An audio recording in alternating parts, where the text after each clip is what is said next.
Je m'appelle Everly. J'ai 30 ans.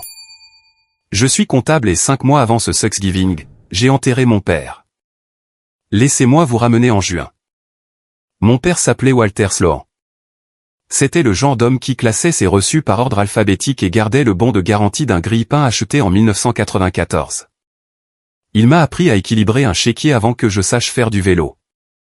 Quand les gens demandent pourquoi je suis devenu comptable, je leur dis la vérité.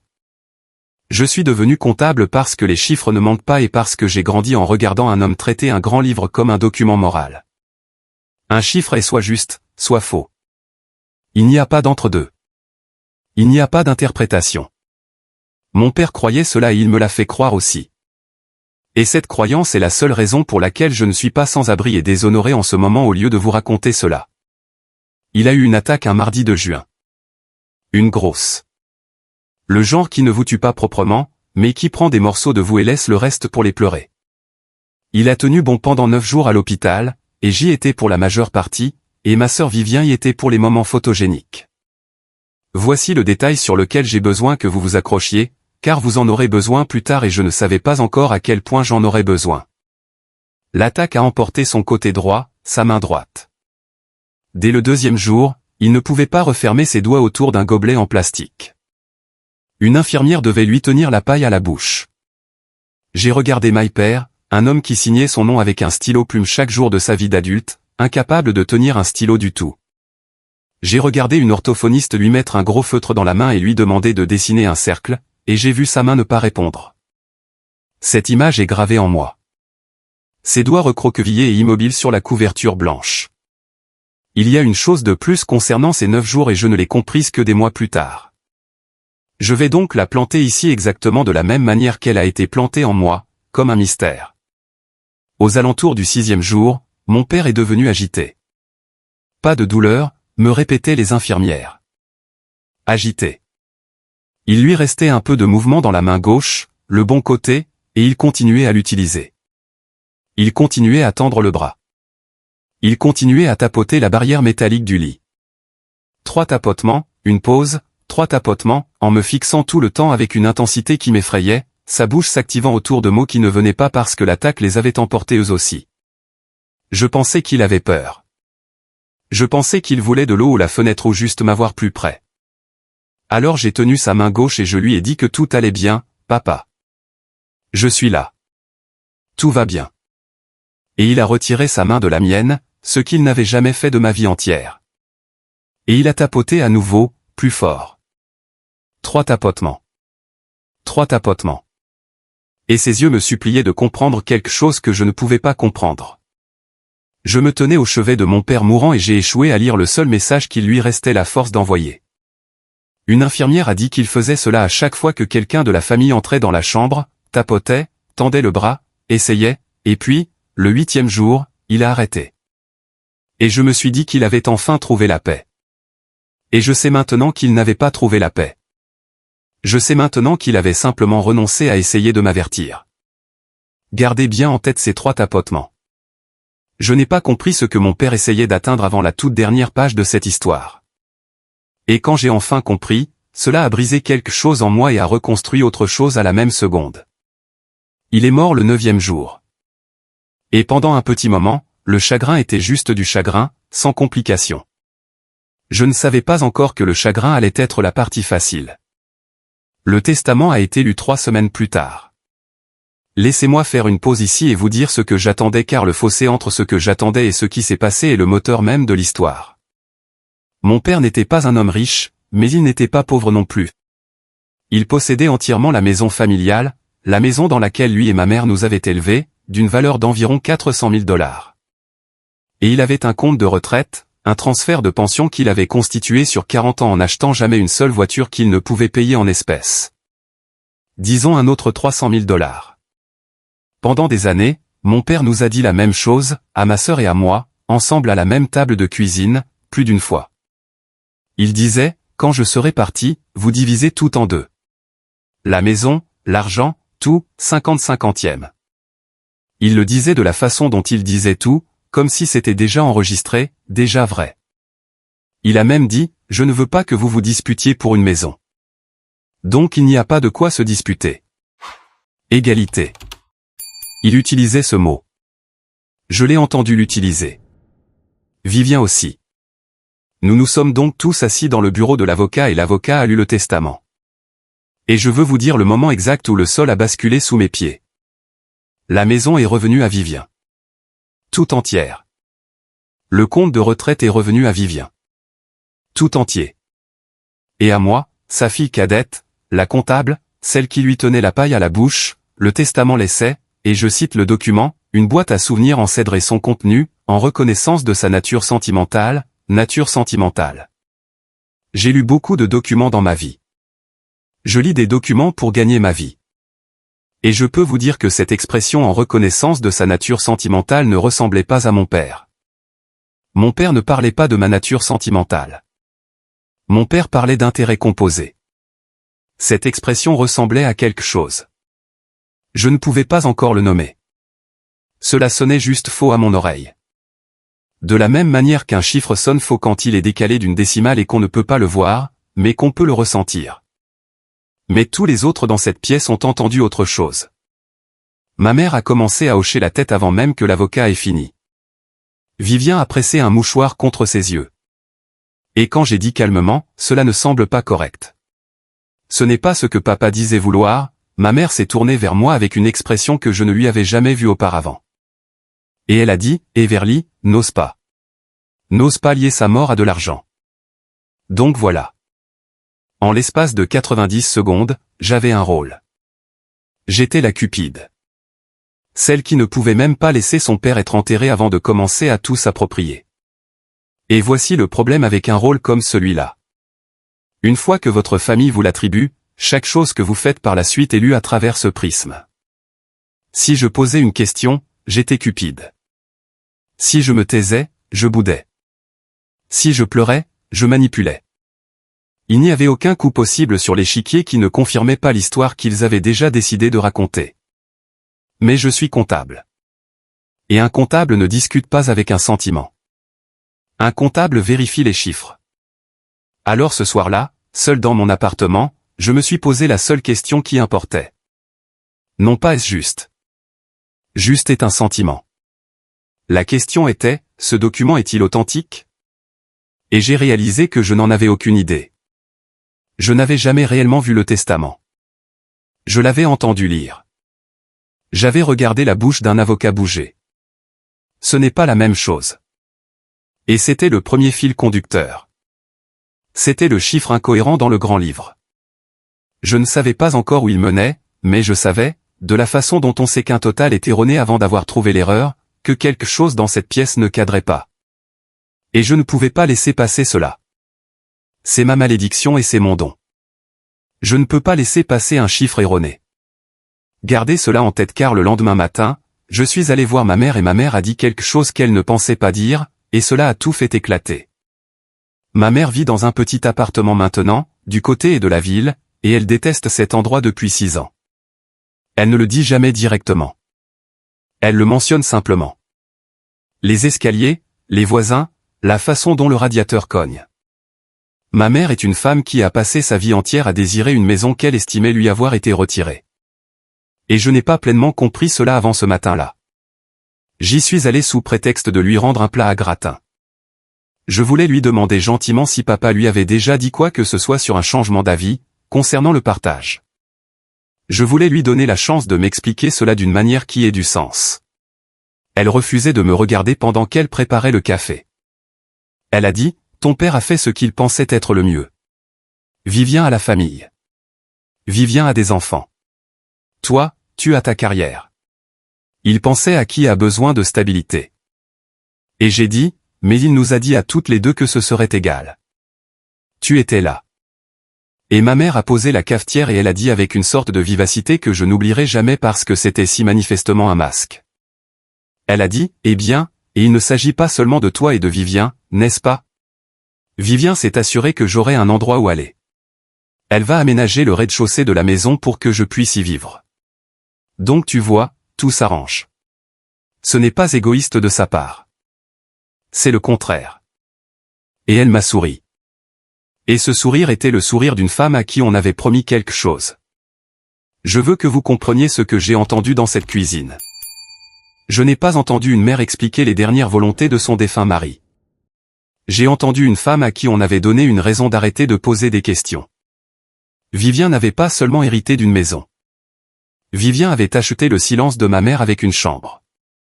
Ma mère défendrait ce testament jusqu'à son dernier soupir parce que ce testament était le titre de propriété du dernier chapitre de sa vie. Elle ne mentait pas pour protéger Vivien. Elle mentait pour protéger la chambre dans laquelle elle allait vieillir. Je n'ai rien dit de tout cela. J'ai dit que le plat à gratin était propre et je suis parti. Mais je suis resté assise dans ma voiture sur son parking pendant 20 minutes et j'ai compris pour la première fois que je n'allais pas obtenir d'aide de l'intérieur de ma famille. Chaque personne vers qui j'aurais pu me tourner avait une raison de vouloir que l'histoire reste exactement telle qu'elle était. Ma mère avait sa chambre. Vivien avait sa maison. J'étais seul avec un chiffre erroné et personne qui ne voulait m'aider à le résoudre. C'est là que beaucoup de gens se seraient arrêtés. Et je veux être honnête avec vous parce que si je prétends avoir été courageuse tout le temps, vous ne croirez pas le reste. J'ai failli m'arrêter. Je me suis assise dans cette voiture et j'ai pensé, peut-être que je suis le problème. Peut-être que le chagrin m'a rendu paranoïaque. Peut-être que ma mère a raison et que je transforme la mort de mon père en un problème de maths parce que je ne peux pas supporter de simplement la ressentir. Et puis j'ai pensé à sa main. Sa main droite recroquevillée sur la couverture, qui ne pouvait pas tenir un feutre. Et j'ai pensé, de quand ce testament était-il daté? Parce que je ne le savais pas. Je l'avais entendu lire. Je n'avais pas vu la date. Et un comptable c'est qu'un document, ce ne sont pas seulement des mots. Un document, ce sont des mots plus une date. Et la date est l'endroit où vivent les mensonges. J'ai donc pris une décision, assise sur le parking de ma mère. J'allais voir le testament réel, le vrai papier, de mes propres yeux, et j'allais regarder la date. Cette décision est la raison pour laquelle je ne suis pas déshonoré en ce moment. Rappelez-vous-en parce que la date sur ce testament va importer plus que tout ce que je vous dirai d'autre. Maintenant, obtenir une copie d'un testament semble plus difficile que ça ne l'est. Et je veux vous expliquer la démarche parce que je pense que beaucoup de gens ne connaissent pas leurs droits et restent silencieux parce qu'ils pensent que la paperasse est un obstacle. Ce n'est pas un obstacle. Une fois qu'un testament est soumis à l'homologation, il devient un document public. N'importe qui peut demander une copie certifiée conforme au tribunal des successions du comté. Vous n'avez pas besoin d'un avocat. Vous n'avez pas besoin de la permission de votre famille. Vous remplissez un formulaire, vous payez de petits frais, et vous attendez. J'ai donc déposé la demande. Et pendant que je l'attendais, je suis allé faire la chose que j'évitais depuis les funérailles. Je suis allé vider la maison de mon père. Vivien m'a laissé entrer comme si elle me faisait une faveur. Elle se tenait sur le pas de la porte de la maison qui était censée être à moitié mienne. Et elle a dit que je pouvais prendre quelques-unes de mes vieilles affaires dans les pièces du fond, mais de faire attention à ne pas déranger sa mise en valeur parce qu'elle pensait à mettre une partie de la propriété en vente. Elle a dit cela avec désinvolture. Elle ne savait pas qu'elle venait de me dire quelque chose d'important. Elle prévoyait déjà de vendre. Pour une femme débordante de sentiments à l'égard de la maison familiale, elle allait terriblement vite.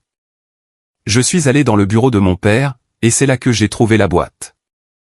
Pas la boîte à souvenirs en cèdre qui avait déjà disparu et je vais y revenir car elle s'est avérée importante d'une manière que je n'attendais pas. Non, j'ai trouvé une simple boîte d'archives en carton marron, du genre que l'on achète par lot de 10, posée sur le sol de son placard avec le mot médical écrit sur le côté de sa propre main.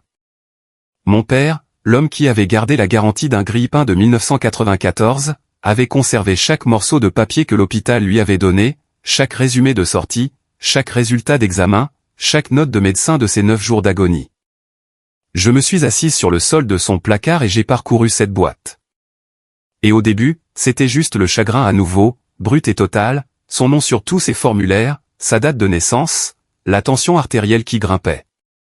Et puis j'ai trouvé le rapport neurologique du 2e jour. Je vais vous lire la phrase qui a changé ma vie parce que je l'ai mémorisée. Elle disait, le patient présente une hémiplégie droite dense. Puis plus bas, la main droite ne présente aucune force de préhension fonctionnelle. Incapable d'effectuer une signature ou des tâches d'écriture. Recommande que tous les documents soient traités par consentement verbal en présence de témoins. Incapable d'effectuer une signature ou des tâches d'écriture.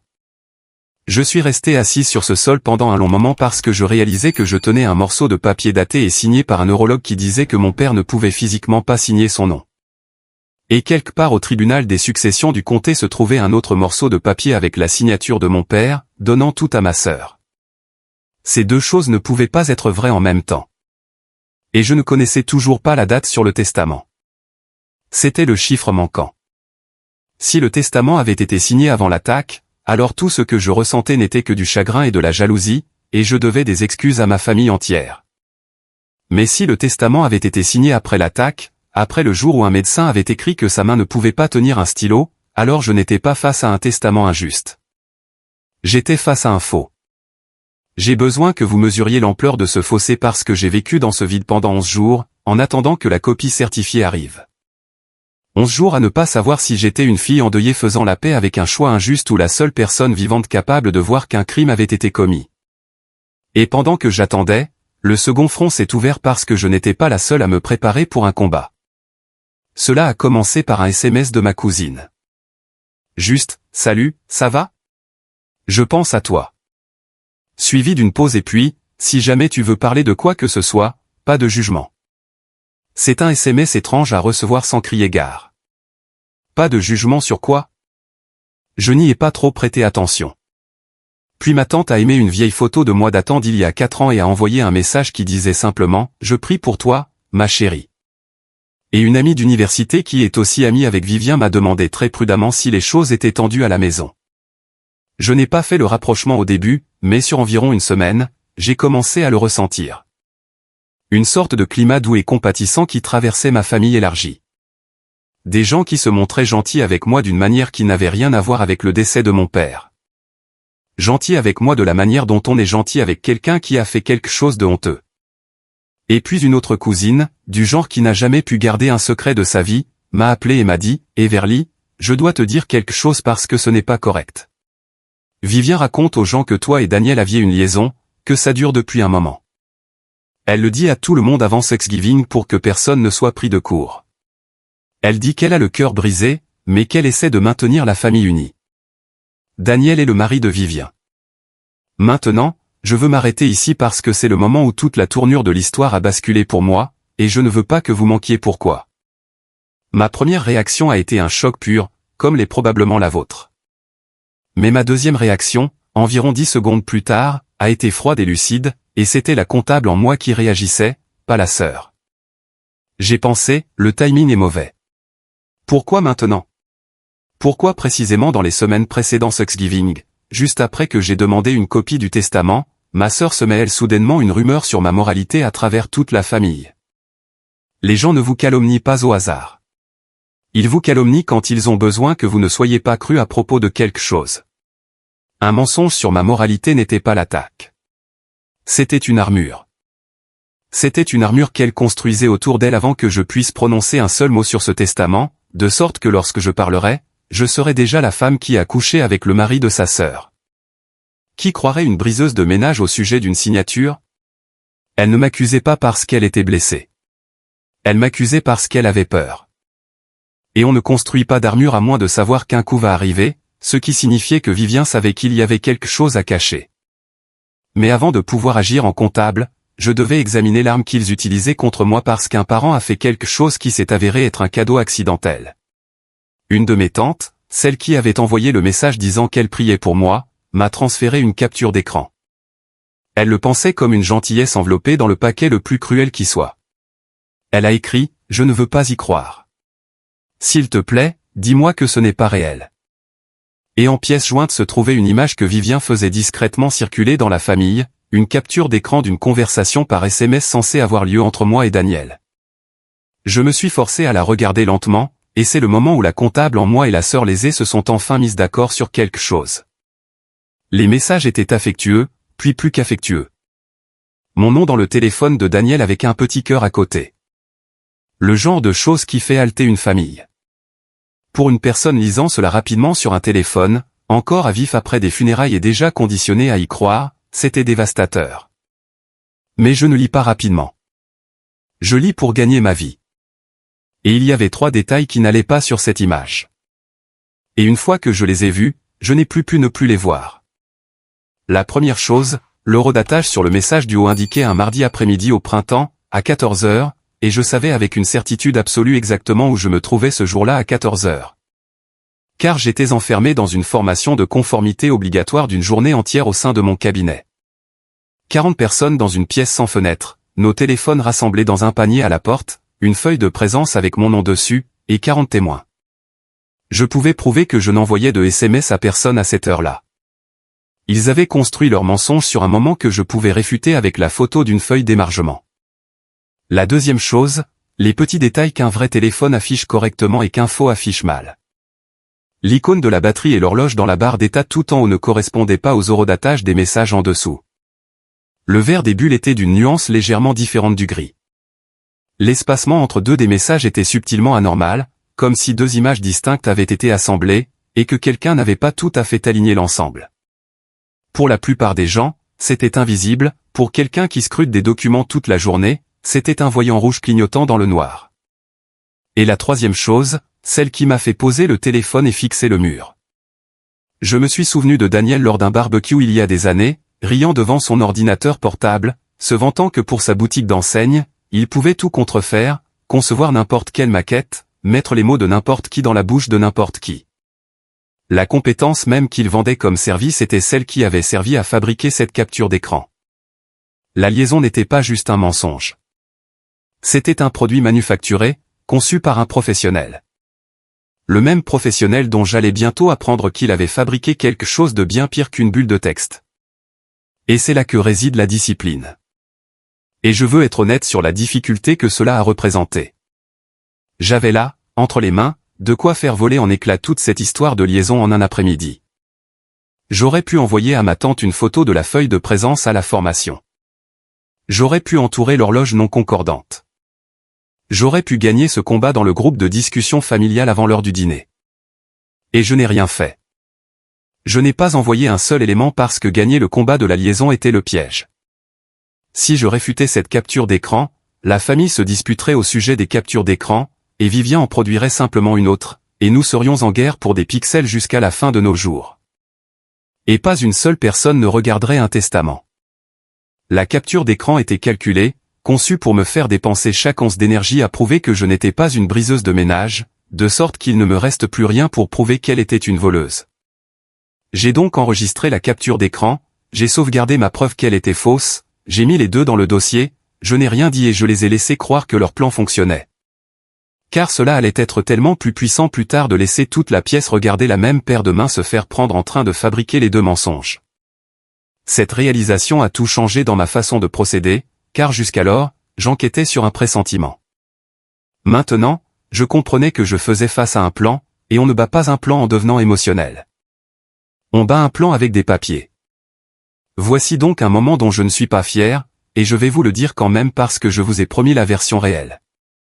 Ma cousine, celle qui m'avait appelé, pleurait.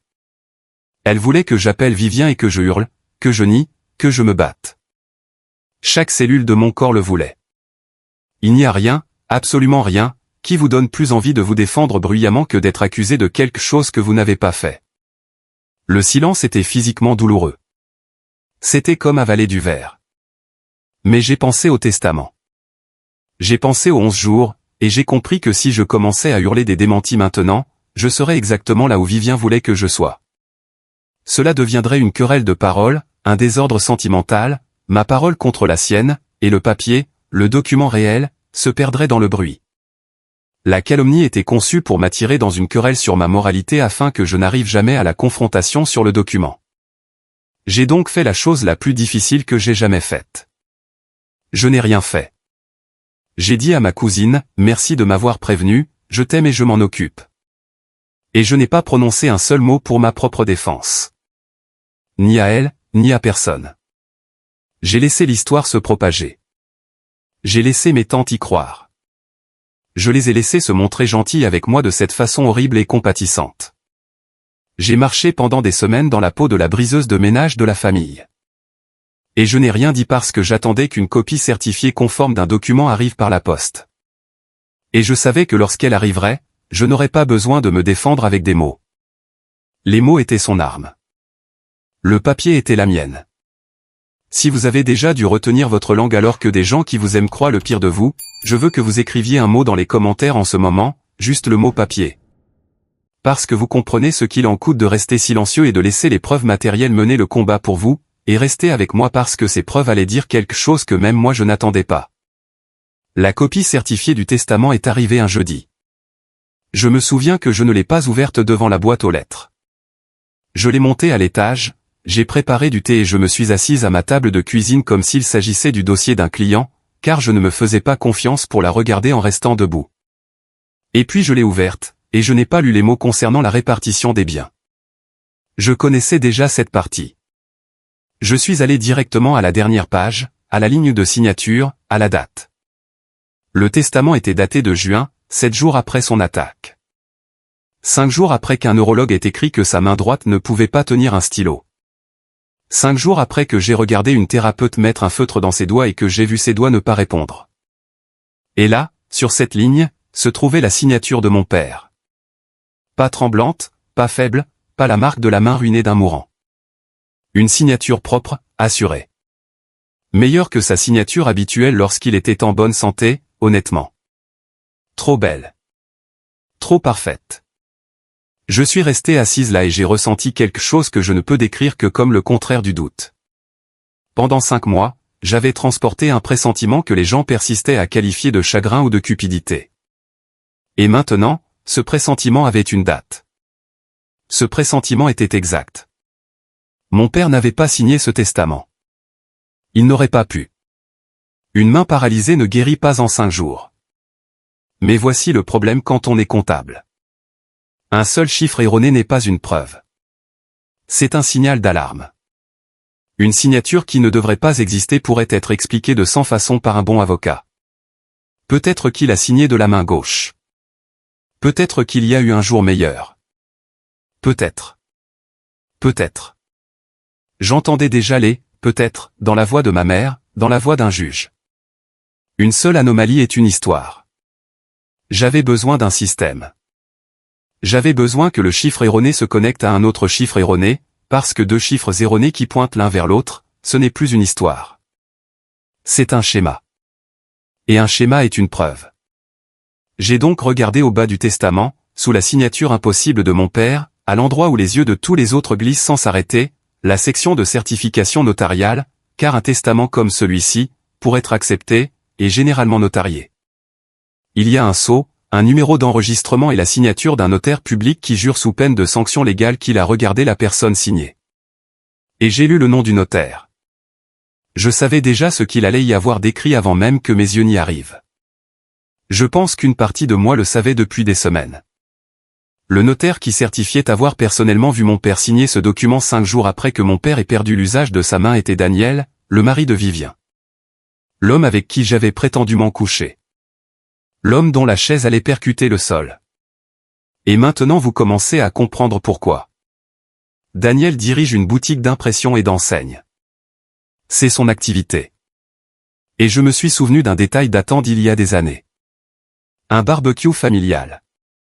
Daniel se montrant fier devant son ordinateur portable, riant, disant qu'il pouvait mettre le visage de n'importe qui sur le corps de n'importe qui. Il pouvait truquer un reçu. Il pouvait donner à un document l'apparence d'avoir été écrit par Dieu lui-même. C'était un artiste de Photoshop. Il travaillait avec des images, du papier, des tampons pour gagner sa vie. Et il était notaire assermenté, ce qui signifie qu'il disposait d'un véritable sceau officiel capable de donner à un faux document une apparence tout à fait légale et authentique. Et soudain, la calomnie prenait un sens différent. L'histoire de la liaison n'était pas seulement une armure pour Vivien. C'était une armure pour Daniel. Parce que si jamais je pointais du doigt cette section notariale en disant « Regardez ce qu'il a fait », toute la famille l'entendrait comme le mensonge amer d'une femme qu'il avait rejetée, ou d'une femme éconduite, un genre de bazar romantique sordide. L'accusation de liaison empoisonnait le puits à l'avance. Elle transformait toute accusation que je formulerais contre Daniel en une querelle d'amoureux au lieu de ce qu'elle était. Un faux document certifié par l'État. Ils étaient bons. Je veux être juste envers mes ennemis. C'était un plan véritablement bien conçu. Mais il avait une faille. Et cette faille était la même que celle de toutes les contrefaçons. Quand vous falsifiez un document, vous pouvez en contrôler le recto. Vous pouvez rendre la signature parfaite. Vous pouvez rendre le tampon net. Ce que vous ne pouvez pas contrôler, c'est tout ce avec quoi le document doit concorder. Le dossier médical dont vous ignoriez l'existence. Les dates sur les papiers des autres, les registres publics. Une contrefaçon est un mensonge formulé dans une langue où tout est écrit et où vous ne pouvez jamais revenir en arrière pour tout réécrire. J'avais le dossier médical qui disait que sa main ne fonctionnait pas. J'avais le testament daté après cela. J'avais un notaire marié à l'unique héritière. C'était beaucoup. Dans un monde juste, cela aurait pu suffire, mais je ne faisais pas confiance au monde pour être juste, et je ne faisais pas confiance à ma famille pour être juste, et je voulais plus que suffisant. Je voulais tellement d'éléments qu'aucun avocat en vie ne puisse trouver d'échappatoire.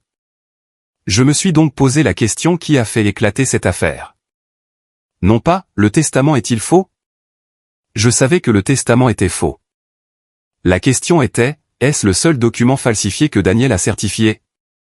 Parce qu'un homme qui falsifie un document pour voler une maison n'est pas un homme qui le fait pour la première fois. Et les notaires, il se trouve, laissent une trace. Une trace qui est, par la loi, accessible au public. Et c'est là que je veux vous emmener ensuite.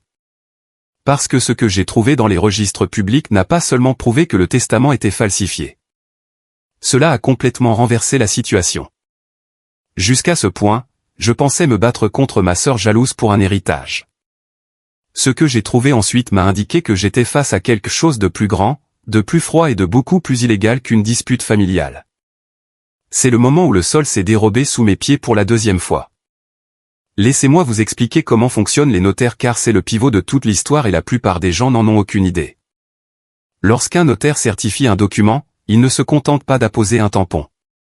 Chaque acte notarié est censé être consigné dans l'ordre dans un registre, et chaque acte reçoit un numéro unique. D'autre part, les agréments des notaires et leurs registres relèvent de l'État, généralement du secrétariat d'État, et une grande partie de ces informations est publique. On peut demander des registres, on peut vérifier un agrément. On peut, dans de nombreux endroits, obtenir une transcription certifiée des actes notariés liés à un numéro de document spécifique. Le système est conçu pour être vérifiable précisément pour que les gens ne puissent pas faire ce que Daniel a fait. Daniel, étant un homme très occupé avec sa boutique d'enseigne et son stratagème à gérer, a apparemment oublié que le même gouvernement qui lui avait donné un joli sceau officiel tenait également un registre de la manière dont il l'utilisait. J'ai donc fait deux choses. J'ai déposé une demande auprès du comté pour obtenir les informations de certification notariale liées au testament de mon père. Et je me suis rendu en personne au bureau du secrétariat d'État pour demander les registres publics auxquels j'avais droit concernant l'agrément de Daniel et ses actes certifiés. Je m'étais habillé pour l'occasion. J'avais apporté un dossier. J'ai été poli et précise, et je savais exactement ce que je demandais parce que j'avais passé 3 nuits à lire le guide du notaire de l'État d'un bout à l'autre. L'employé n'a pas sourcillé. Pour elle, j'étais juste une femme qui faisait ses vérifications préalables sur une succession, ce qui était exactement le cas. Cela a pris 9 jours. Et quand l'enveloppe est revenue, j'ai étalé les pages sur ma table de cuisine à côté du testament certifié, et j'ai fait ce que je fais de mieux. J'ai fait un rapprochement. J'ai fait correspondre chaque numéro à chaque numéro, chaque date à chaque date, de la façon dont je fais correspondre un relevé bancaire à un grand livre, et j'ai trouvé le numéro de certification, l'identifiant unique attaché à l'acte notarié sur le testament de mon père, le numéro qui est censé être attribué à un seul acte et un seul acte, un moment unique, un document, un signataire, apparaissait une seconde fois sur un document complètement différent. Un contrat commercial notarié par Daniel le même jour. Le même numéro, 2 documents. Comprenez-vous ce que cela signifie? Un numéro de certification est comme une empreinte digitale. Il est censé être unique. C'est tout l'intérêt du système. Si le même numéro figure sur 2 documents, cela signifie que le registre notarié n'a pas été tenu honnêtement et dans l'ordre comme l'exige la loi. Cela signifie que Daniel ne se tenait pas là à regarder les gens signer un par un, en enregistrant chaque acte dans l'ordre. Cela signifie qu'il générait des certifications, qu'il les antidatait, attribuant des numéros à des actes qui ne s'étaient pas produits de la manière dont il l'avait juré. Et il s'était montré négligent en faisant se télescoper 2 actes sur le même numéro, parce que les faussaires finissent toujours par commettre des négligences, car un mensonge doit se souvenir de plus de choses que la vérité. Mais le numéro dupliqué n'était même pas le pire. Et je dois vous montrer le reste parce que c'est là que la négligence est devenue incontestable. Lorsque vous obtenez un registre certifié des actes d'un notaire, vous ne voyez pas seulement un numéro de manière isolée, vous voyez la séquence qui l'entoure. Parce que la séquence est toute l'architecture de la confiance. Un registre notarié est censé être une colonne vertébrale chronologique. Un acte après l'autre, dans l'ordre, chacun ayant le numéro suivant, chacun ayant sa propre date et sa propre heure. Un escalier propre que n'importe qui est autorisé à gravir et à vérifier. L'escalier de Daniel avait des marches manquantes. Je me suis assise avec le registre et j'ai suivi les numéros dans l'ordre, de la manière dont je suis une série de numéros de chèques à la recherche d'un vide, car un numéro de chèque manquant est le plus vieux signal de fraude qui soit. Et les actes ne se suivaient pas proprement. Il y avait des sauts, des numéros qui sautaient par-dessus le vide, puis des numéros qui revenaient en arrière hors de l'ordre. Une certification datée d'un jour antérieur se trouvant dans la séquence après une autre datée d'un jour ultérieur, comme si certains actes avaient été insérés après coup, ajoutés dans un registre qui était censé être rempli en direct, sur le moment. Pendant que vous regardiez une personne vivante poser son stylo sur le papier. On ne peut pas remplir un registre de notaire après coup. Toute la raison juridique pour laquelle le registre existe est qu'il est contemporain des faits. Un registre que vous remplissez plus tard n'est pas un registre du tout. C'est une fiction arborant des numéros officiels. Et le testament de mon père se situait en plein milieu d'un de ces segments altérés, pas dans la partie propre du registre de Daniel, mais dans la partie désordonnée, dans la zone exacte où les numéros bégayaient, se doublaient et sautaient. L'empreinte précise d'un homme revenant en arrière dans ses propres registres pour y insérer des actes qui ne s'étaient jamais produits honnêtement. J'avais donc maintenant la preuve en 3 dimensions, et je veux que vous voyiez comment elle s'emboîte, car aucune d'elles prise individuellement n'aurait suffi, et les 3 ensemble ne pouvaient être réfutés. Dimension 1. Un dossier médical qui indique que la main du signataire ne fonctionnait pas. Dimension 2, un numéro de certification qui apparaît sur 2 documents différents, ce qui est strictement impossible dans un registre net. Dimension 3, une séquence d'actes qui saute et revient en arrière, signature d'un registre falsifié après coup. N'importe laquelle de ces anomalies, un avocat habile parvient à la contourner. Il a signé de sa main gauche ce jour-là. C'était une erreur administrative. Le bureau était très fréquenté. Mais les 3 pointant vers le même testament, notarié par le même homme qui se trouve être marié à l'unique héritière, qui se trouve avoir mené une campagne de dénigrement pour discréditer la seule personne qui s'en est aperçue. Ce n'est pas une erreur. 3 erreurs qui pointent toutes dans la même direction et qui déplacent l'argent vers les 2 mêmes personnes ne sont pas des erreurs. Dans ma profession, nous avons un mot pour désigner un ensemble d'anomalies qui convergent toutes vers le même intérêt. Nous n'appelons pas cela de la malchance. Nous appelons cela de la fraude. Je me suis levé de ma table de cuisine, j'ai marché jusqu'à la fenêtre et j'ai pressé mon front contre la vitre froide parce que l'ampleur de la chose venait enfin de m'apparaître. J'avais commencé cela en croyant que ma sœur était cupide et injuste. Je tenais maintenant la preuve certifiée que 2 personnes avaient conspiré pour fabriquer un faux acte juridique et falsifier un registre public tenu sous l'autorité de l'État. Mon père n'avait pas été traité injustement par sa famille. Mon père avait été volé, le vol avait laissé une trace écrite et je me tenais au milieu de cette trace, seul avec l'unique copie de la carte. Ce n'était plus une histoire de sœur jalouse qui avait obtenu une plus grosse part. Vous voyez ? À l'instant où j'ai trouvé ce numéro dupliqué, le testament de mon père a cessé d'être le crime. Il est devenu un symptôme. Je n'étais plus face à une femme qui déformait la vérité pour s'emparer d'une maison. J'étais face à un notaire qui falsifiait des registres publics certifiés et à une sœur qui l'avait commandité. Et ce n'était pas une injustice familiale. C'était une fraude documentaire organisée. C'était le genre de chose qui ne se résout pas par de vagues excuses à Thanksgiving. C'était le genre de chose qui se résout par l'État. Je me suis assise à ma table de cuisine avec ces 2 documents, le testament et le contrat, partageant un numéro qui ne devrait jamais être partagé. Et j'ai commencé à rire. Et puis j'ai commencé à pleurer parce que j'ai compris que je les tenais. Pas un sentiment, pas un soupçon. Des chiffres. Des chiffres qui se répondaient et ne pouvaient pas être expliqués par le chagrin, la jalousie ou un jour de répit pour la main d'un mourant. Mais j'ai aussi compris quelque chose qui m'a fait peur. J'étais maintenant en possession des preuves d'un véritable crime commis par des personnes qui avaient déjà montré qu'elles détruiraient ma réputation pour se protéger. J'étais une femme seule avec un dossier face à une famille qui avait décidé que j'étais la coupable. Et j'avais un choix à faire sur ce qu'il convenait de faire de tout cela. Et ce n'était pas un choix facile.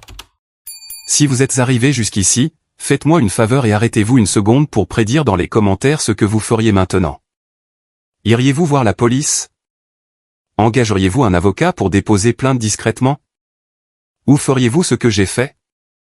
Parce que j'ai fait un choix que beaucoup de gens ont qualifié de téméraire par la suite. Et peut-être qu'il l'était. Mais j'avais une raison.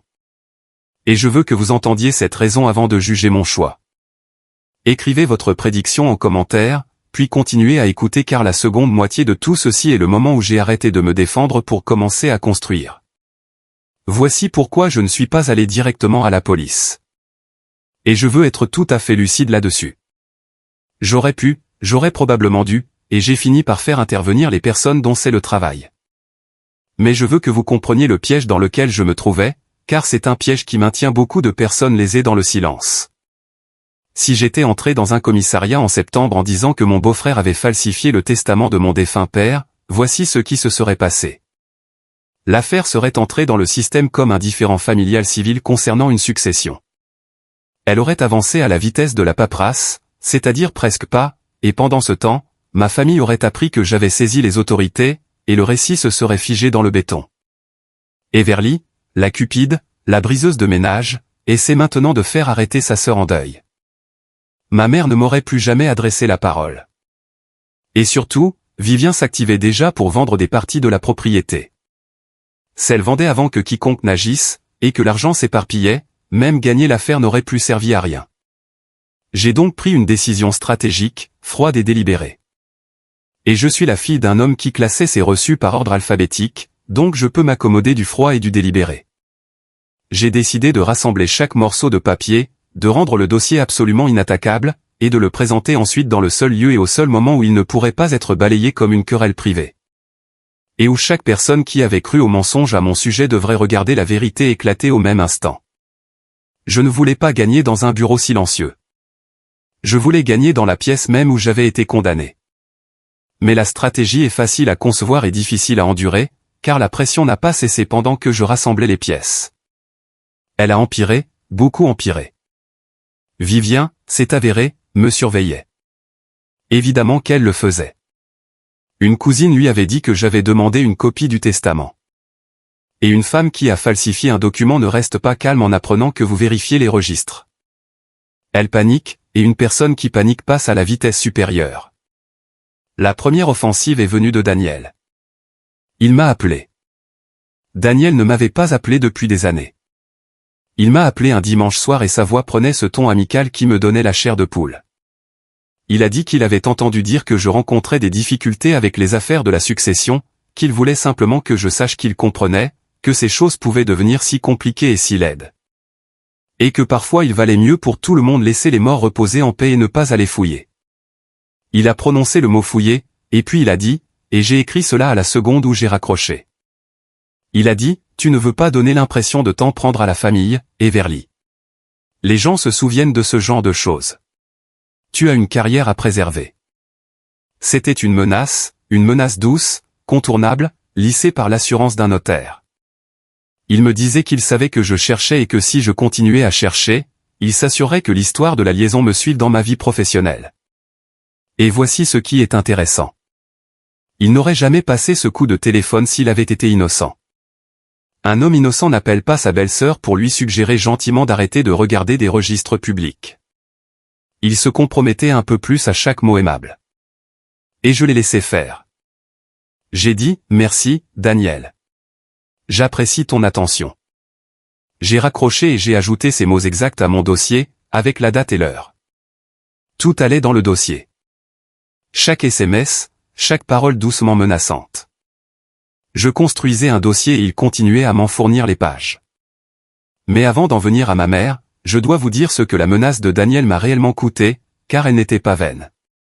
Environ une semaine après ce coup de téléphone, ma directrice m'a demandé de fermer la porte de son bureau et de m'asseoir.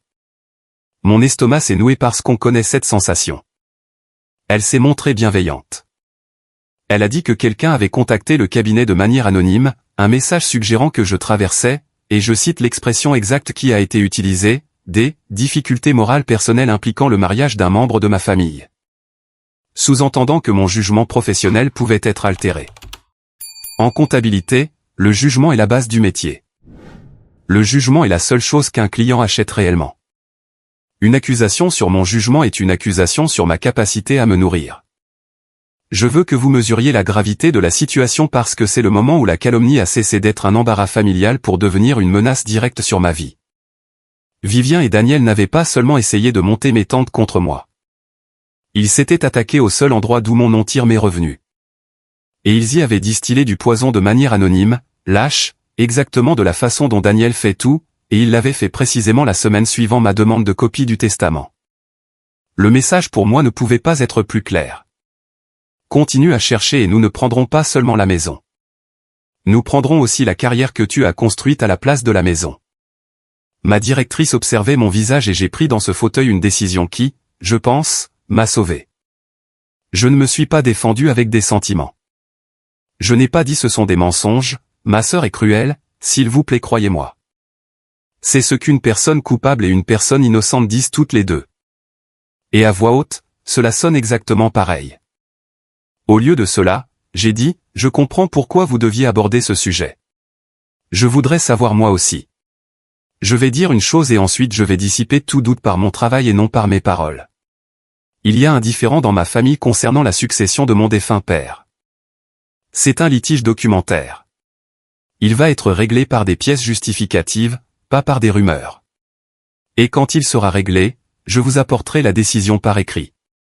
D'ici là, s'il vous plaît, jugez-moi sur mes bilans comptables.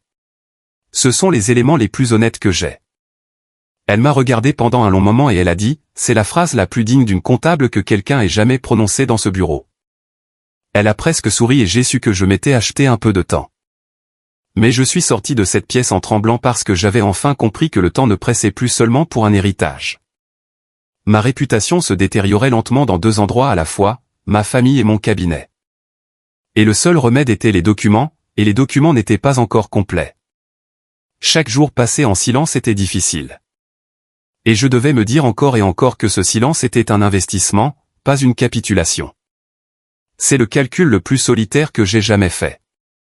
Personne ne vous remet de reçu pour la dignité que vous dépensez en attendant que l'on vous donne raison. Je suis rentré chez moi ce soir-là et j'ai fait la chose qui me préserve de la folie. J'ai fait une chronologie. Une grande feuille de papier, chaque événement avec sa date, l'attaque, le rapport neurologique, la date sur le testament, les funérailles, le premier SMS compatissant, le coup de téléphone de ma cousine, la menace de Daniel, le message anonyme envoyé à mon cabinet. Et quand j'ai tout mis dans l'ordre, l'ensemble a cessé de ressembler à de la malchance pour ressembler à une campagne méthodique. Chaque geste qu'il faisait était une réponse directe à un geste que je faisais. J'ai demandé le testament. Ils ont lancé la calomnie. J'ai continué à chercher. Ils s'en sont pris à mon travail. Ce ne sont pas des personnes endeuillées qui s'emportaient au hasard.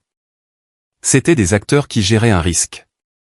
Et le risque, c'était moi, ce qui signifiait que j'étais plus près du but que je ne l'avais moi-même compris.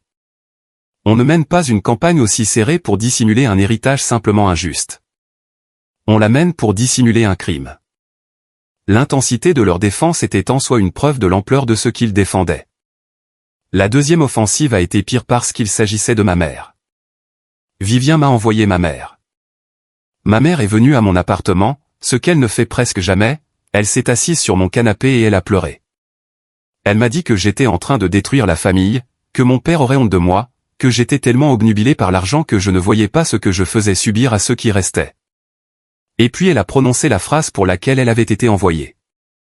Elle a dit, si tu continues comme ça, Everly, ne t'attends pas à être la bienvenue à Thanksgiving ni nulle part. Tu n'auras plus de famille. Est-ce qu'une maison vaut cela? Est-ce qu'un compte en banque vaut de rester seul pour le reste de ta vie? Et je veux vous dire que celle-ci a failli fonctionner, car c'est cela la véritable arme. Pas le mensonge de la liaison, pas la menace de Daniel. La véritable arme, c'est une mère assise sur votre canapé qui vous dit que le prix de la vérité est votre famille entière. Ils n'essayaient pas de prouver que j'avais tort. Ils avaient cessé d'essayer de prouver que j'avais tort depuis longtemps. Ils essayaient de rendre la vérité trop coûteuse à porter. J'ai regardé ma mère, je l'aimais et je la comprenais parfaitement. Elle n'était pas mauvaise. C'était une vieille femme effrayée à qui on avait promis une chambre, et elle ne pouvait véritablement pas se permettre, émotionnellement ou matériellement, que le testament soit faux, car s'il était faux, elle avait aidé à défendre un crime et elle perdrait son dernier logement. Elle avait trop investi dans le mensonge pour accepter un jour que ce soit un mensonge. Et donc, elle s'asseyait sur mon canapé, pleurait et me menaçait. Et elle croyait qu'elle sauvait la famille. J'ai dit, maman, je t'aime. Je ne fais pas cela pour une maison. Et elle m'a regardé comme si elle ne comprenait pas la phrase, parce que dans son monde, cela ne pouvait être que pour la maison. Et elle est partie. Et je suis resté seul dans mon appartement, renié d'avance, la briseuse de ménage, la cupide, la fille qui détruit la famille. J'ai ouvert mon dossier, j'ai regardé le rapport du neurologue, le testament daté de 7 jours trop tard, les 2 documents partageant le même numéro et les menaces de Daniel écrites de ma propre main, et j'ai pensé, non, les chiffres sont justes. Je ne vais pas les laisser me faire douter d'un total que j'ai vérifié 3 fois. Il y avait une pression de plus dont je ne vous ai pas encore parlé, et c'était la pire, celle du temps qui passe, car elle menaçait de rendre tous mes papiers inutiles. Vivien vendait. Rappelez-vous, elle avait laissé échapper sur le pas de la porte des mois plus tôt qu'elle pensait à mettre une partie de la propriété en vente. Maintenant, ce n'était plus une pensée. Une cousine m'a envoyé un lien, pas par méchanceté, juste par bavardage familial. Regarde, Vivien fait des travaux dans l'ancienne maison. Et c'était là, en ligne. La page d'un entrepreneur, la maison de mon père, en pleine rénovation, et pire encore, une demande discrète auprès d'une agence locale pour diviser le terrain et vendre la parcelle arrière. Vivien transformait la maison en argent liquide aussi vite que ses mains le lui permettaient, et Jean comprenait parfaitement la raison. L'argent liquide s'éparpille. Une maison reste en place et peut être récupérée. Mais une fois qu'une maison devient un virement bancaire qui devient une rénovation qui devient une nouvelle voiture et une carte de crédit remboursée, on ne peut plus revenir en arrière. Celle liquidait les biens avant que j'agisse, j'aurais pu gagner tous les points juridiques du monde pour n'hériter que d'un nuage de fumée.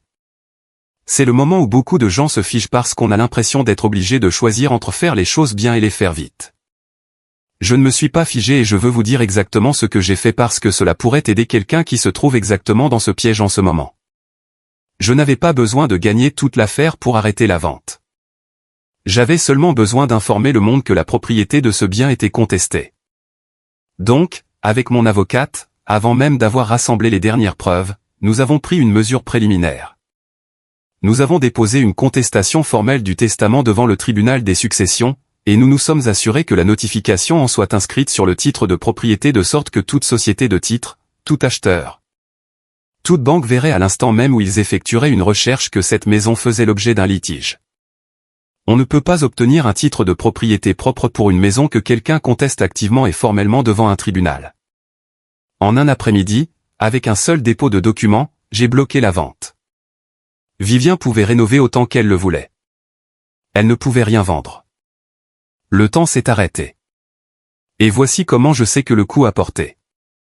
2 jours plus tard, Vivien s'est présenté à mon appartement. Pas ma mère cette fois. Vivien elle-même, ce qu'elle n'avait pas fait depuis des années. Et elle n'était pas rayonnante. Elle n'était pas l'hôtesse en deuil. Elle se tenait sur le pas de ma porte. Et pour la première fois depuis la mort de notre père, je l'ai vue véritablement effrayée. Et cette peur m'a tout dit. Elle n'a pas hurlé. Elle a fait l'autre chose, celle à laquelle il est plus difficile de résister. Elle s'est adoucie. Elle a dit, Everly, je ne sais même pas ce qui nous est arrivé.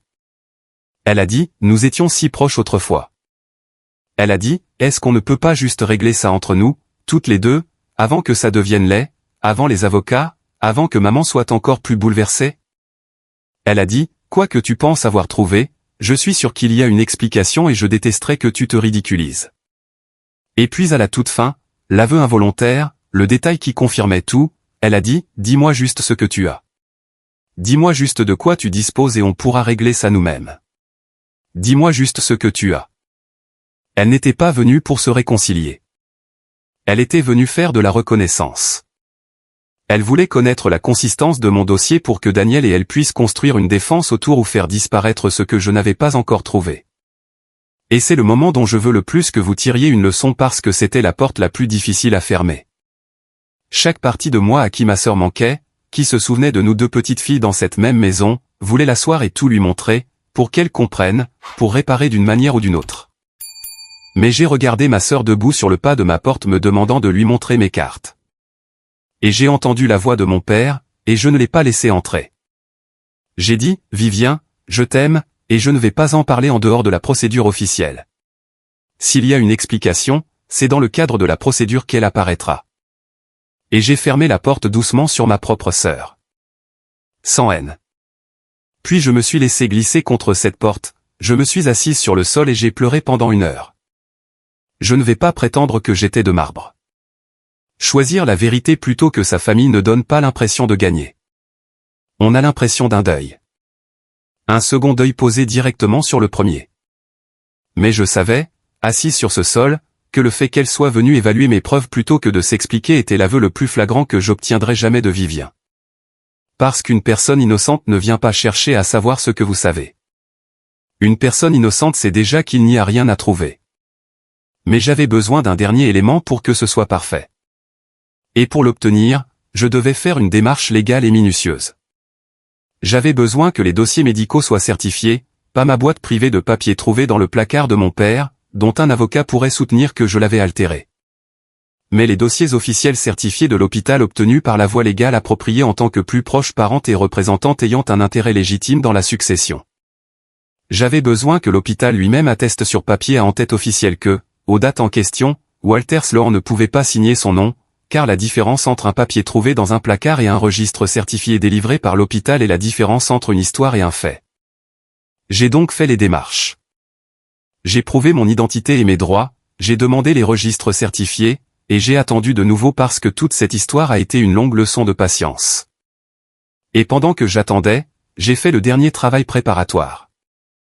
J'ai trouvé discrètement une avocate spécialisée dans les litiges de succession, dans la ville d'à côté où personne ne connaissait ma famille. Et j'ai tout posé sur son bureau. Le testament, la copie certifiée conforme, les dossiers médicaux que j'attendais, les registres notariés, le numéro dupliqué. Et je veux vous dire ce qu'elle a dit parce que c'est le moment où j'ai su que je n'étais pas folle. Elle a lu pendant environ 10 minutes sans parler. Puis elle a enlevé ses lunettes, m'a regardé et a dit, Mademoiselle Sloan, je fais ce métier depuis 19 ans. La plupart des gens qui viennent ici pensent qu'un testament est injuste. Vous ne m'avez pas apporté un testament injuste. Vous m'avez apporté un faux document et un notaire commettant une fraude sur les registres publics. Ce n'est pas une contestation de testament. C'est un signalement au procureur de la République et à la division des notaires du secrétariat d'État. Est-ce que vous comprenez ce que vous avez entre les mains? Et j'ai dit, oui, je comprends exactement ce que j'ai entre les mains. J'ai vérifié les comptes. Elle m'a aidé à tout mettre en ordre. Ce n'était pas une inconnue surgie de nulle part pour me sauver. Laissez-moi être clair là-dessus parce que je déteste les histoires où un héros apparaît au dernier moment pour offrir la victoire à la victime. Ce n'est pas ce qui s'est passé. J'ai construit ce dossier seul sur 5 mois avec mes propres mains, mes propres formulaires de demande et mes propres nuits blanches à lire le guide du notaire. L'avocate n'a pas trouvé mes preuves. C'est moi qui les ai trouvées. Elle a juste confirmé le résultat et m'a dit où les envoyer et comment m'assurer qu'elles ne puissent pas être étouffées. Chaque carte que j'allais poser sur cette table, je l'avais méritée. Personne ne m'en a donné une seule. Nous nous sommes mis d'accord sur un plan. Les dépôts formels, le signalement au procureur, la plainte à la division des notaires, tout cela serait daté et soumis le lundi suivant Thanksgiving. Tout était prêt, signé, installé dans son bureau, prêt à partir dès la fin du week-end férié, ce qui signifiait que lorsque je suis entré dans ce dîner de Thanksgiving, la machine était déjà prête. Tout était déjà acté. Je n'avais simplement pas encore appuyé sur le bouton. Et c'est pour cela que je pouvais rester si calme à cette table. C'est pour cela que l'accusation ne m'a pas détruite, parce que je savais quelque chose qu'aucun d'eux ne savait. Je savais que lundi, que je dise un mot ou non, c'était fini pour eux. La seule question qui restait était de savoir si j'allais les laisser croire que j'étais la coupable pendant tout le dernier repas ou si j'allais dire la vérité à toute la table d'un coup dans la pièce même où ils m'avaient condamné avant que l'État ne la dise pour moi. J'ai pensé à rester chez moi. Je veux que vous le sachiez. J'ai pensé à passer Thanksgiving, à laisser les dépôts se faire le lundi et à ne plus jamais avoir à m'asseoir en face de ces gens. Cela aurait été plus facile. Mais mon père découpait la dinde en bouts de table dans cette maison. Et je n'allais pas leur laisser sa table, sa maison et son honneur, tout en leur laissant garder le mensonge sur sa fille cadette. J'allais entrer dans la maison de mon père une fois de plus en tant que sa fille avec la vérité dans mon sac et j'allais m'asseoir à sa table en me tenant droite. J'y suis donc allé. J'ai mis les dossiers médicaux, le testament certifié et le registre notarié avec le numéro dupliqué dans un dossier simple. Et j'ai mis le dossier dans un sac en toile, et j'ai conduit jusqu'à la maison de mon père le jour de Thanksgiving. Et je vous promets que mes mains ne tremblaient pas. Parce que quand vous avez vérifié les chiffres et que vous les avez vérifiés encore, une sorte de paix s'installe en vous. Non pas la paix d'espérer que vous avez raison, mais la paix de le savoir. Laissez-moi planter le décor littéralement parce que vous devez voir la pièce. 15 personnes. La maison de mon père, c'est-à-dire la maison de Vivien maintenant, décorée à l'excès parce que Vivien fait tout pour l'apparence. Ma mère a un bout de table à la place d'honneur, déjà installée comme la reine mère d'une maison qu'on lui avait promise. Vivien s'activant dans la cuisine avec un tablier, rayonnante, la fille endeuillée qui maintenait la famille unie. Si courageuse, si généreuse, laissant même sa pauvre sœur en difficulté venir dîner. Daniel près de la télévision avec les autres maris, une bière à la main, à l'aise, l'homme de la maison, des tantes, des oncles, des cousins, la cousine qui m'avait prévenu, qui a croisé mon regard à l'autre bout de la pièce et m'a lancé un petit regard inquiet qui disait « Est-ce que ça va ? Tu vas vraiment rester assise là sans rien dire ?» J'allais rester assise là un moment. Nous nous sommes assis pour manger et je veux que vous remarquiez comment ces choses fonctionnent. Personne n'a dit de choses cruelles au début. C'était pire que de la cruauté. C'était de la pitié. Ma tante m'a demandé comment se passait le travail avec un petit mouvement de tête triste et doux, comme si elle s'adressait à une veuve. Un oncle m'a dit que les familles traversaient des moments difficiles et que le plus important était le pardon. Et il m'a regardé en disant le pardon, comme si j'étais celle qui avait besoin d'être pardonnée. J'étais assise un peu à l'écart, pas à côté de quelqu'un d'important. La briseuse de ménage a droit à une place, mais pas une bonne. Et j'ai mangé mon dîner et j'ai dit « merci ». C'est délicieux. Et j'ai attendu parce que je n'allais pas commencer. Je voulais que ce soit eux qui commencent. Je voulais qu'ils soient bien établis devant tout le monde que ce sont eux qui s'en prenaient à moi en premier. Et Vivien n'a pas pu s'en empêcher. Évidemment qu'elle n'a pas pu, parce que sous ses dehors d'hôtesse rayonnante, Vivien était terrifié. Et une personne terrifiée ne peut pas laisser une menace tranquille. Elle avait entendu dire que j'avais pris une avocate. Elle avait entendu dire que j'avais obtenu les registres. Elle sentait le coup venir, même si elle n'en connaissait pas la forme. Et elle a décidé devant toute la famille, sur son terrain, à sa table, que la meilleure défense était de m'achever publiquement avant que je puisse ouvrir la bouche. Elle a décidé de faire exploser l'armure. Elle s'est levée. Elle avait son téléphone à la main. Et elle a tapoté son verre avec une fourchette, ce petit tintement clair. Et elle a dit qu'elle avait quelque chose à dire de difficile, mais que la famille méritait la vérité. Qu'elle avait essayé de protéger tout le monde, mais qu'elle ne pouvait plus le porter seule. Et puis elle l'a dit. Elle m'a regardé droit dans les yeux devant 14 personnes dans la salle à manger de notre défunt père. Et elle a dit que j'avais couché avec son mari, qu'elle le savait depuis des mois, qu'elle avait les messages juste ici sur son téléphone. Elle l'a brandi. Elle a prononcé le mot liaison et elle a prononcé le mot trahison, et sa voix s'est brisée exactement au bon moment. Et j'ai vu chaque visage à cette table se tourner vers moi et j'ai vu tout le monde décider à la même demi-seconde que c'était vrai parce qu'ils avaient été préparés depuis des mois à y croire. L'armure a fait son travail et ma mère. Ma mère s'est levée de sa chaise et elle n'a pas regardé le téléphone de Vivien. Elle n'a pas demandé à voir les messages. Elle ne m'a rien demandé du tout. Elle m'a regardé et a prononcé le mot briseuse de ménage fort. Si fort que ma tante a lâché sa fourchette et qu'elle a résonné contre une assiette. Et ma mère l'a répété plus calmement, comme un verdict. Briseuse de ménage dans cette famille, à cette table. Et c'est le moment. C'est le moment auquel tout le monde se prépare. C'est là que la femme accusée hurle son innocence, fond en larmes, jette son vin ou s'enfuit en courant de la pièce. C'est la scène qu'ils avaient tous écrite pour moi dans leur tête. La briseuse de ménage, démasquée, s'effondrant. Je n'ai rien fait de tout cela. J'ai posé mon verre d'eau délicatement. Je me souviens avoir pensé, ne le renverse pas. Garde les mains stables. Laisse-les voir que tes mains sont stables. Je n'ai pas regardé Vivien et je n'ai pas regardé ma mère. Les regarder aurait transformé cela en un combat de femmes, un crépage de chignons, exactement la chose sordide que le mensonge de la liaison était censé créer. Je ne leur ai donc pas donné cela. Au lieu de cela, j'ai tourné tout mon corps lentement sur ma chaise, m'éloignant de ma sœur et de ma mère, et j'ai fait face à l'homme assis 3 places plus loin. Daniel, qui souriait encore un peu parce qu'il pensait me regarder me noyer. Et j'ai dit les 4 mots que je vous ai fait attendre. J'ai regardé Daniel dans les yeux devant la famille entière et j'ai dit calmement, si calmement que les gens ont dû se pencher en avant. J'ai dit, tu l'as notarié, Daniel. 4 mots.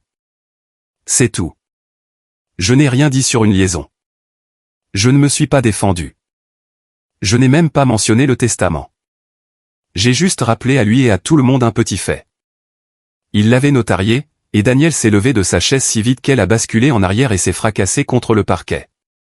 Ce bruit dont je vous ai parlé au tout début, et toute la pièce a sursauté. Et pendant une seconde, personne n'a compris pourquoi. Pourquoi un homme se lèverait-il d'un bond comme si son siège était en feu? Parce que sa belle-sœur avait dit 4 mots calmes sur un tampon de notaire.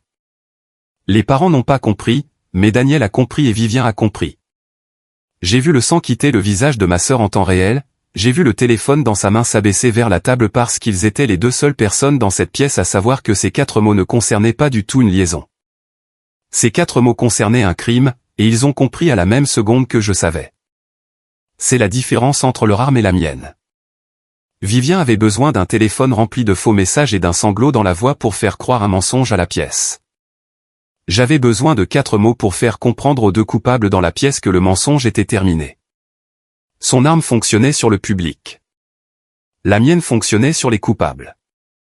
Et un public peut être trompé 2 fois. Un coupable ne réagit ainsi qu'une seule fois. Maintenant, si tout mon plan s'était résumé à 4 mots, ce serait juste une bonne histoire. Mais 4 mots, c'est un coup d'éclat, pas un dossier. Un coup d'éclat attire l'attention. Les preuves font gagner. Alors, pendant que Daniel se tenait là, debout au-dessus de sa chaise renversée, la bouche ouverte, et que Vivien devenait livide, et que les parents regardaient de l'un à l'autre sans avoir la moindre idée de ce qui venait de se passer, j'ai plongé la main dans le sac en toile à côté de ma chaise. J'ai ouvert mon dossier et je n'ai pas haussé la voix, pas une seule fois au cours de ce qui a suivi. J'ai rejoué la scène 1000 fois et la chose dont je suis la plus fière est de n'avoir jamais haussé la voix. Mon père ne haussait jamais la voix au sujet des chiffres. Il montrait simplement les chiffres. J'ai sorti la première page et je l'ai posée sur la table là où les gens pouvaient la voir. Et j'ai dit, voici l'acte de décès de notre père et son rapport neurologique de l'hôpital. Il indique que 7 jours avant la date de son testament, une attaque a laissé sa main droite paralysée. Il indique, selon les termes d'un médecin, qu'il ne pouvait pas signer son nom. Vous pouvez tous le lire. C'est juste ici. L'oncle qui m'avait fait la leçon sur le pardon s'est penché et l'a lu. J'ai vu son visage changer. J'ai sorti la 2e page. J'ai dit, voici la copie certifiée du testament. Regardez la date. 5 jours après le rapport que vous venez de lire. Et regardez la signature. C'est une belle signature. C'est une meilleure signature que ce que papa n'a jamais tracé quand sa main fonctionnait. Un homme qui ne peut pas tenir un feutre ne signe pas comme ça. Quelqu'un a signé cela pour lui. Vivien a dit, c'est. Tu ne peux pas juste. Et puis elle s'est arrêtée parce qu'elle ne pouvait finir aucune phrase, car il n'existait aucune phrase qui se terminait par quelque chose de rassurant pour elle. Et puis j'ai sorti la 3e page, je l'ai fait glisser au milieu de la table à côté du testament et j'ai dit, et voici la partie qui ne concerne pas notre famille du tout. C'est un registre certifié de l'État. Voici le numéro de certification notariale sur le testament de papa. Et juste à côté, voici exactement le même numéro de certification sur un contrat totalement différent notarié le même jour. Un numéro n'est censé figurer que sur un seul document. Ce numéro figure sur 2. La personne qui a notarié les 2, la personne qui a apposé son sceau officiel sur un testament signé par une main paralysée, est assise juste là. Son nom est sur tous ces documents. Daniel. Et puis j'ai posé la 4e page à côté de la 3e et j'ai dit, et au cas où un numéro impossible ne suffirait pas, voici le reste de son registre de notaire de l'État. Regardez les numéros qui descendent sur le côté. Ils sautent. Ils reviennent en arrière. Une certification datée d'un jour ultérieur se trouvant avant une autre datée d'un jour antérieur. Le registre d'un notaire honnête se suit en ligne droite, l'un après l'autre, parce qu'on le remplit à l'instant même où l'on regarde quelqu'un signer. Ce registre a été rempli à l'envers, après coup. Et le testament de notre père se trouve pile dans la partie falsifiée. Ce n'est pas moi qui le dis. C'est la propre copie certifiée de l'état de son propre registre qui le dit. J'ai juste posé les documents les uns à côté des autres. C'est tout ce que j'ai fait. J'ai mis les chiffres les uns à côté des autres et je les ai laissés parler. Personne n'a bougé. Mon oncle avait les 4 pages devant lui maintenant, et il les lisait dans l'ordre comme je l'avais fait. Et j'ai vu une vie entière de certitude quitter son visage. Et puis j'ai dit la seule chose désagréable que j'ai dite de la soirée, et je l'ai dite très doucement. J'ai regardé la pièce, pas Vivien, pas Daniel, mais les tantes, les oncles et les cousins qui m'avaient prise en pitié pendant des mois, et j'ai dit, vous aviez tous tellement de questions pour savoir avec qui j'avais couché. Personne n'a posé une seule question pour savoir comment un homme avec une main paralysée avait tracé une signature parfaite. Je me demande pourquoi il voulait que vous me regardiez. Silence. Silence total. Le genre de silence qui a du poids. Le genre de silence où l'on peut entendre la chaudière s'allumer au sous-sol de la maison de son défunt père. Voici ce qui ne s'est pas produit, et je veux le souligner parce que c'est ce qui rend l'histoire réelle plutôt que digne d'un film. Daniel ne s'est pas effondré en sanglotant pour tout avouer. Vivien ne s'est pas jeté à genoux pour tout admettre. Ce n'est pas ainsi que se comportent les coupables quand le papier les tient. Les coupables se taisent. Ils deviennent livides. Daniel a relevé sa chaise, ce qui est une chose étrange à faire dans un tel moment, et il a marmonné quelque chose sur le fait que tout cela était insensé et qu'il n'avait pas à écouter ça. Et il a pris son manteau. Vivien a prononcé mon nom une fois, et Verly, comme une question, comme si elle espérait encore qu'il existait une version des 5 minutes suivantes où tout cela disparaissait. Et je l'ai juste regardé, et il n'y avait pas de version, et elle le savait. Ils n'ont pas avoué. Le papier a avoué pour eux. C'est tout l'intérêt du papier. Il dit la chose à voix haute pour que les coupables n'aient pas à le faire, et pour que les coupables ne puissent pas se dédire. Ma mère s'est rassise à sa place d'honneur très lentement et elle n'a plus prononcé le mot briseuse de ménage. Elle ne l'a plus jamais répété, en fait, ni ce soir-là, ni jamais. Elle a regardé les 3 pages sur la table, et je l'ai vu comprendre d'un coup que la chambre qu'on lui avait promise était construite sur une signature falsifiée. Et qu'elle s'était assise sur mon canapé pour pleurer et menacer sa fillonnette afin de protéger les 2 personnes qui l'avaient falsifiée. Je ne me suis pas senti triomphante en voyant cela s'imposer à elle. Je me suis senti fatigué. Elle allait devoir vivre avec cette certitude pour le reste de sa vie. Et aucun verdict que je pourrais obtenir ne serait plus lourd que cela. Je veux vous dire quelque chose directement ici, avant de vous raconter comment cela s'est terminé, parce que c'est la partie que je veux le plus que vous emportiez de tout ceci. Si votre famille a décidé que vous êtes le problème, elle interprétera tout ce que vous faites comme une preuve de cela. Vous ne pouvez pas vous sortir par la discussion d'un rôle qu'ils ont besoin de vous voir jouer. J'aurais pu passer 5 mois à hurler que je n'avais jamais touché Daniel, et cela n'aurait rien changé car mon innocence n'était jamais la vraie question. Mon silence n'était pas de la faiblesse. Mon silence était mon refus de me battre sur le champ de bataille qu'ils avaient construit, préférant marcher tranquillement vers le seul champ de bataille où les sentiments ne comptent pas et où seules les preuves matérielles comptent. Si vous êtes enseveli sous une histoire concernant qui vous êtes, arrêtez de vous défendre. Allez chercher les documents. Les chiffres ne se soucient pas de savoir qui la famille a décidé de croire. La vérité n'a pas besoin que vous criez plus fort que le mensonge. Elle a juste besoin que vous soyez plus patiente que le mensonge et que vous gardiez les reçus. Si ce message vous est parvenu au bon moment, écrivez le mot stable dans les commentaires parce que c'est ce que mon père m'a transmis et c'est la seule chose qui m'a permis d'arriver à cette table sans que mes mains ne tremblent. Stable n'est pas un sentiment. Stable est ce qu'il reste quand vous avez vérifié les chiffres tant de fois que plus aucune quantité de cris dans la pièce ne peut les déplacer. Maintenant, la fin de l'histoire. Cela s'est terminé dans des bureaux, pas autour de tables de dîner, ce qui est la façon dont ces choses doivent se terminer. Le lundi après Thanksgiving, exactement comme prévu, mon avocate a tout déposé. Le testament a été contesté en tant que faux document, et avec un dossier médical certifié établissant que mon père ne pouvait physiquement pas signer à cette date, il n'a pas survécu. Un testament falsifié est nul.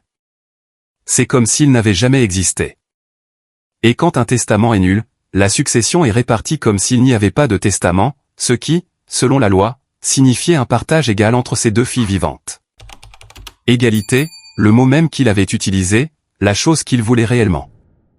La loi m'a donné ce que la vraie voix de mon père avait promis à cette table de cuisine toutes ces années auparavant, ce que la falsification avait essayé de voler. La moitié de la maison, la moitié du compte de retraite. Non pas parce que cela m'était dû par sentimentalisme, mais parce que les chiffres étaient justes et que la falsification était fausse.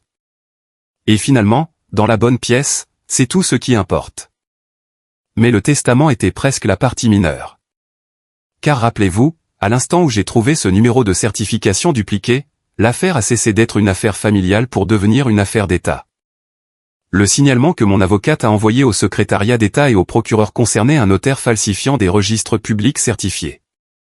Et ce n'est pas le genre de choses que l'État laisse passer, car tout l'intérêt d'un notaire réside dans le fait que le public peut avoir confiance dans son sceau. Daniel fait face à la révocation de son agrément et à des conséquences bien plus graves que cela. Et ces procédures ne sont pas des choses que je contrôle ou que je peux arrêter, et je ne les arrêterai pas si je le pouvais. Il a apposé un sceau officiel de l'État sur un mensonge pour voler un mort. Vivien, qui l'a commandité et qui a orchestré la calomnie pour le couvrir, fait face à ses propres comptes à rendre, et ce n'est pas le genre de situation que l'on règle avec des excuses lors d'une fête de famille. Vivien et moi ne nous parlons pas. J'ai fait mon deuil de cela.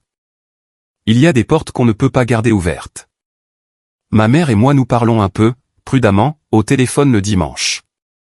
Elle ne s'est jamais excusée, pas avec des mots, car je ne pense pas qu'elle en ait la force. Mais il y a quelques semaines, elle a dit sans transition, ton père aurait vérifié les chiffres lui aussi. Et j'ai compris que c'était ce qui se rapprochait le plus d'un aveu. Et j'ai accepté que ce soit suffisant, car je ne cherche pas à collectionner les confessions. J'ai déjà tous les papiers dont j'ai besoin. J'ai gardé la boîte à souvenirs en cèdre, au fait. La seule chose que le testament falsifié me laissait en reconnaissance de ma nature sentimentale. Je veux vous dire ce qu'il y avait dedans parce que c'est ce qui se rapproche le plus d'un message de mon père, et cela me bouleverse à chaque fois. Il y avait de vieilles photos, une montre qui ne fonctionne plus, et tout au fond, une simple fiche cartonnée de sa main datant d'il y a des années, qui disait, de son écriture d'ingénieur bien carré, les chiffres disent toujours la vérité si tu as le courage de faire l'addition. Celui qui a falsifié ce testament avait choisi cette boîte pour moi en guise d'insulte, en reconnaissance de ma nature sentimentale. Il pensait me laisser le compte des sentiments dans une boîte en bois pendant qu'il prenait la maison. Il n'avait aucune idée qu'il me transmettait l'instruction exacte dont j'avais besoin. Et puis j'ai pensé au 6e jour à l'hôpital. Sa main gauche tapotant la barrière métallique du lit. 3 tapotements. 3 tapotements. Ses yeux me suppliant de comprendre. Il n'était pas effrayé. Il n'était pas confus. Il essayait de me dire où il avait déjà caché la vérité, dans la seule boîte qu'il savait qu'il me laisserait garder, parce qu'une partie de lui savait ce qu'ils allaient faire avant qu'il ne meure. Et il savait que je serais la seule à prendre la peine de faire l'addition. 3 tapotements. Je pense que c'était la boîte. Je pense que cela a toujours été la boîte. Et je pense qu'il a dépensé ses dernières forces pour m'orienter vers elle. Et je ne l'ai pas compris dans cette chambre d'hôpital. Et il m'a fallu 5 mois, mais j'y suis arrivé. Mon père, mort depuis 5 mois, a tendu le bras depuis une boîte en cèdre pour finir la phrase que sa main n'avait pu signer. Et j'ai fait ce qu'il demandait. Voilà donc l'histoire de ces 4 mots, tu l'as notarié, Daniel. Pas une défense, pas un démenti, pas un cri, juste un fait vrai prononcé calmement à la table où ils ont essayé de m'enterrer, destiné au seul homme qui savait que cela l'anéantirait. Un plan entier peut être blindé contre vos sentiments. Il ne peut pas être blindé contre les faits écrits. Il reste une dernière chose, et c'est la raison pour laquelle je ne dors toujours pas tout à fait, et je vais vous laisser là-dessus. Mardi prochain, je m'assois en face d'un enquêteur de l'État pour le guider ligne par ligne à travers tout ce qui se trouve dans ce dossier. Le testament, le dossier médical, ce numéro dupliqué, sous serment, de manière officielle, le début de quelque chose pour Daniel et Vivien dont l'annulation du testament n'était que le préambule. Mon père a passé sa vie entière à croire qu'un chiffre est soit juste, soit faux, et qu'une personne courageuse en fait l'addition. Mardi, je ferai l'addition une fois de plus à voix haute pour les personnes dont c'est le travail de la faire compter. Et je ne sais pas encore tout ce qui suivra cette audition. Mais je sais que j'y entrerai les mains stables. Et je sais que quoi qu'ils aient construit sur cette signature falsifiée, tout va s'effondrer, un chiffre certifié à la fois.